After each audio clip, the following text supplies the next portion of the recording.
అస్మద్గురుభ్యో నమ. శ్రీరామచంద్రమూర్తి దివ్యపాద పద్మాలకు నమస్కారం చేసుకుంటూ వీడియోలోకి వెళ్ళిపోదాం. ఎవరైనా భోజనానికి పంక్తి భోజనం చేస్తూ ఉంటారు కదా.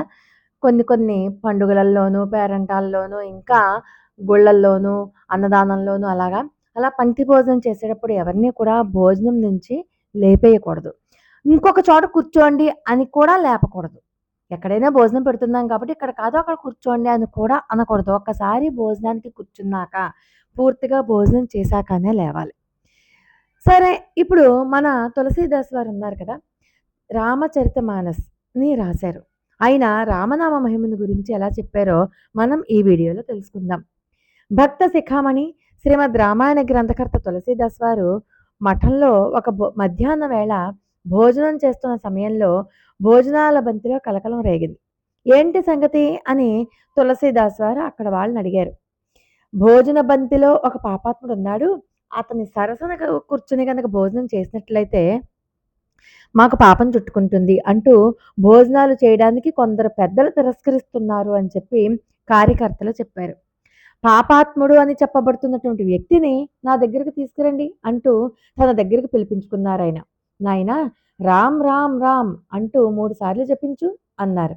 రామ్ రామ్ రామ్ అంతే. ఆ వ్యక్తి రామనామం జపించాడు. పరమశివుడు ఎల్లవేళలా జపించే రామనామం జపించాడు కాబట్టి ఈ వ్యక్తి పాపాలన్నీ తొలగిపోయాయి. ఇప్పుడు అందరూ అతనితో కలిసి సహపంక్తి భోజనం చెయ్యొచ్చు అంటూ తులసీదాస్ వారు తీర్పిచ్చారు. కానీ ఆ పెద్దలు ససేమిరా ఒప్పుకోలేదు. శివుడు ఎల్లవేళలా రామనామాన్ని జపిస్తాడు అని చెప్పావు, అయితే ఈ వ్యక్తికి వడ్డించిన విస్తరిలోని భోజనాన్ని ఆ పరమశివుని ఆలయం అయినటువంటి విశ్వనాథుని ఆలయంలో ఉన్న నందికి నైవేద్యంగా పెడతాము, నివేదన చేస్తాము. ఆ నందీశ్వరుడు గనక అంగీకరిస్తే అప్పుడు ఈ వ్యక్తి పాపాత్ముడు కాదు అని చెప్పి ఒప్పుకుంటాము అని అన్నారు అక్కడ ఉన్నటువంటి పెద్దలంతా కూడా. అందరూ విశ్వనాథుని ఆలయంలోని నందీశ్వరుని ముందు నిలబడ్డారు. తులసీదాస్ వారు ఎలా ప్రార్థించారు. ఓ నందీశ్వర, శివుడు ఎల్లవేళలా రామనామాన్ని జపిస్తాడు అనేది నిజమైతే, శ్రీరామనామం సకల పాపాలను తొలగిస్తుంది అనే మాట నిజమైతే నీవు ఈ నైవేద్యాన్ని స్వీకరించాలి అన్నారు. నందీశ్వరుడు కదిలారు. లేచి వచ్చి విస్తరిలోని భోజనాన్ని తృప్తిగా భోజనం చేసి మళ్ళీ శిలగా మారిపోయింది.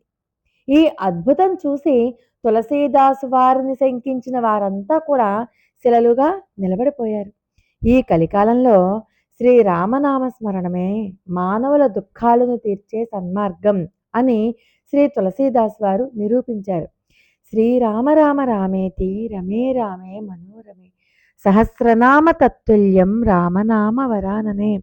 ఈ శ్లోకాన్ని ఎవరైతే 3 సార్లు స్మరిస్తారో వారికి విష్ణు సహస్రనామ పారాయణ ఫలితం, శివ సహస్రనామ పారాయణ ఫలితం కూడా లభిస్తుంది. లోకా సమస్త సుఖినో భవంతు.